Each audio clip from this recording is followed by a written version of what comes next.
right, and welcome back to Fresh Talk. We're on location at 5801, and right now we have District 23 of Allegheny County member Dan Frankel with us. Thank you for joining us. Thank you.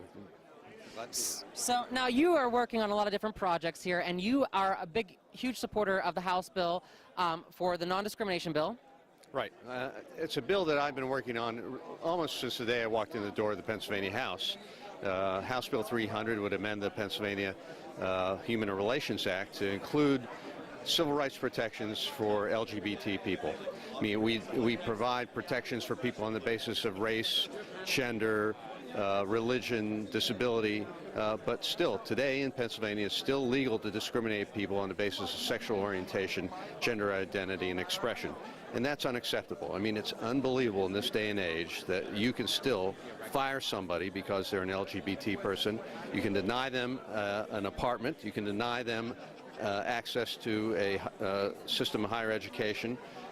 These are things that other states have moved far beyond us, and it's time now that Pennsylvania deal with this.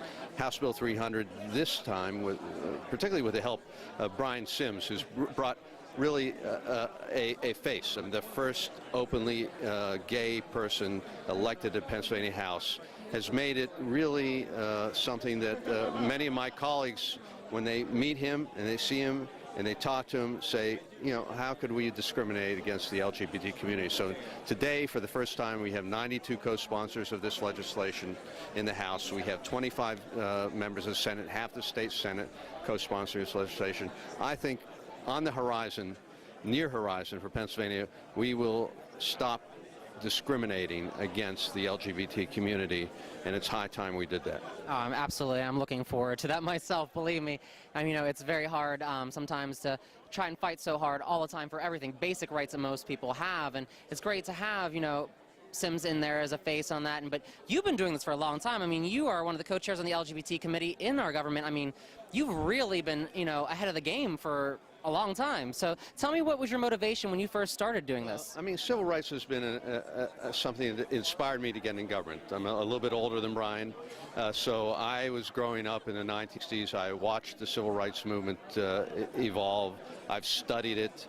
And it was inspiring to me, and to think today that still there is a group of people in our society and in Pennsylvania that you can discriminate against legally without any repercussions is outrageous. And I thought that as an extension of those things that inspired me as a young person growing up, that this was a cause that was worthy and important and really of monumental importance to finally rid this country, rid our state of the last vestige of legalized discrimination.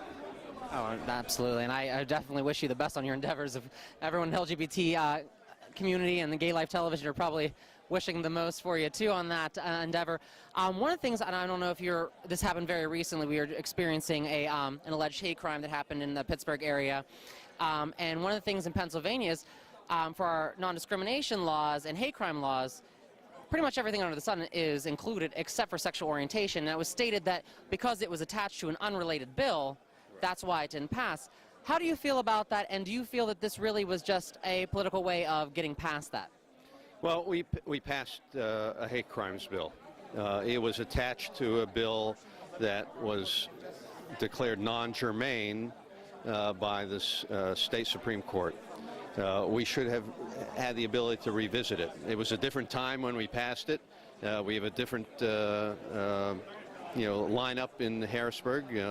My Republican colleagues control both chambers, the Senate and the House and the governor's office.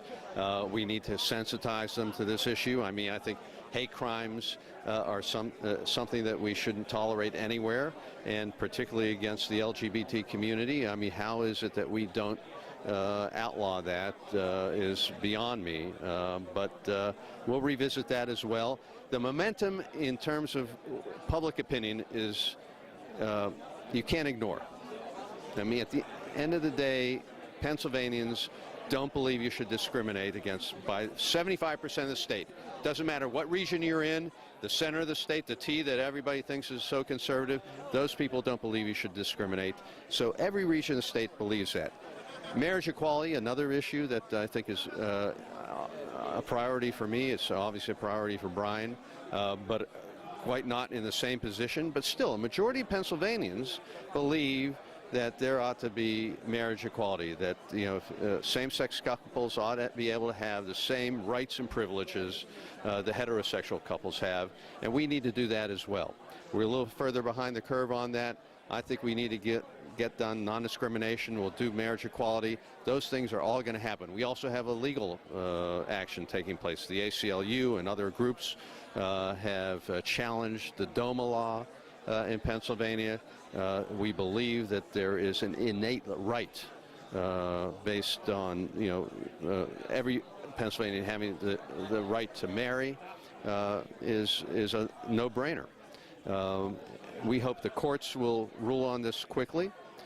We believe the legislature should move quickly, but unlikely to. So we're continuing to do a full all-front effort on all these issues to make sure that we bring Pennsylvania, even if it's kicking and screaming, into the 21st century. No, and we're glad to have you do that. I mean, and you are working like with Mulchaney and Sims. You have a great team behind you now. You really have a powerhouse in there. What is it like when you're discussing these things on the floor? What is the tension, the passion like? Can you describe a little bit what's going on in that room when you start bringing up these bills and talking about them? Well, one of the things we definitely notice is that there are more and more members who are supportive, more and more members who are at least undecided. They've moved over, they're not extreme on this issue. And the members who represent, I think, the most extreme right-wing views that want to perpetuate the status quo, I think, are smaller and smaller in number. Some of them, like Daryl Metcalf, control a committee, which is a bottleneck for some of this legislation. I mean, the state government committee with Daryl Metcalf is one of the most extreme right-wing members that we have in Pennsylvania at any level of government, and he controls a committee where much of this legislation has to move through, and he's not going to allow it to come to the floor. If we had legislation, non-discrimination legislation that came to the floor of the Pennsylvania House without any amendments to it, it would pass. It would pass. And the fact that 92 members have publicly put their name on this bill, they've said, I stand for non-discrimination against the LGBT community, is a very significant thing. That's almost half of the House, and we deserve a vote. We deserve a clean vote on this issue. If 92 members stand up and sign as co-sponsors, we deserve a vote. And I think we ought to get that opportunity. Well, now, a lot of our viewing audience probably doesn't understand how a lot of this works. What is the difference and the difficulty between passing this through attached to another amendment or bill or passing it through solo? Well, it really needs to be passed solo.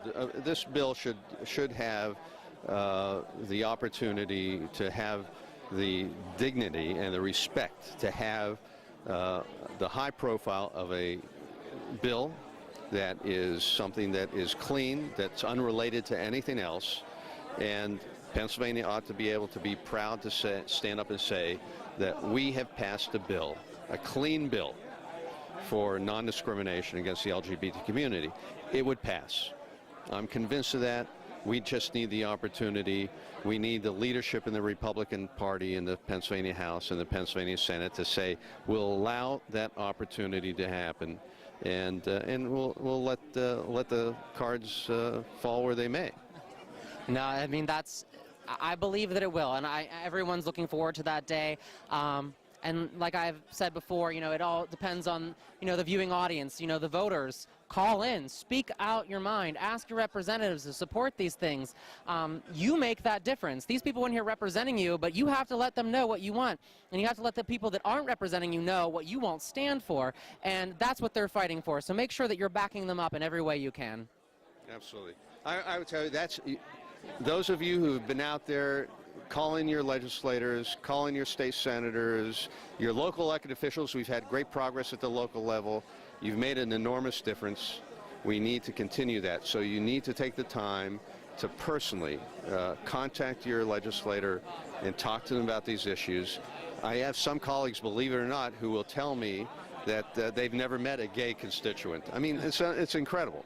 But at the end of the day, we need to be able to put that face. And the great thing about Brian Sims is the fact that he's a face of a LGBT legislator, openly gay legislator. And my colleagues meet him, talk to him, and he's changed some minds because he's there. And that's an important thing. And that's an important thing when you're in your district office, where you meet family members, when you meet gay constituents. This country is changing, the state is changing. We need to close the deal. Absolutely. No, I agree with you, and it's so weird because you say that there's representatives that haven't met an LGBT member, and then they meet Brian Sims and they realize they have a face. They realize that he's human. He's just like everybody else. And really what it comes down to is putting a human face to it. And I think sometimes there are people that aren't educated on that. And that's the biggest proponent in everything we do in life is education. And I think even our government, no matter how they got there, everyone needs to keep learning and educating themselves on things that they don't know. And that is how we progress. And you have to be one of the most progressive people in the Pennsylvania House. So it's great to have you there. And your fight is amazing. Is there anything that you can tell our audience to inspire them, the next round of representatives, your journey, what your passions are and what you want to do with it? Well, I certainly want to make sure this, in my tenure in the legislature, and I know how long that will be, I still tend to be around, I'd like to see this get done. I'd like to see marriage equality, I'd like to see civil rights protections, and I think that your audience really will have a lot to do with making that happen. So, keep up the fight.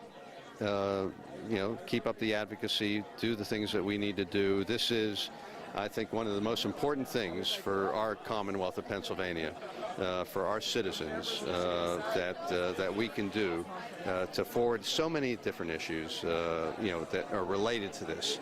Even our economy is related to this. I mean, the fact of the matter is, young people want to move to a community that is tolerant.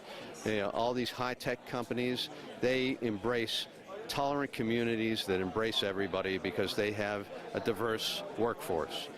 Those people want to come to a state that says we welcome every person no matter what their sexual orientation. And we need to get that done. I absolutely agree with you. And I really want to thank you for being here, and I want to let the audience know that this man is fighting for you here in Pennsylvania, but he also represents the LGBT community everywhere in our struggle. He's the progressive. We need to make sure that we get out there and keep his fight going because he needs our support just as well as we need his. I really want to thank you for being here. It was an honor. Thank you. Thanks very much. Really appreciate it. Thank you.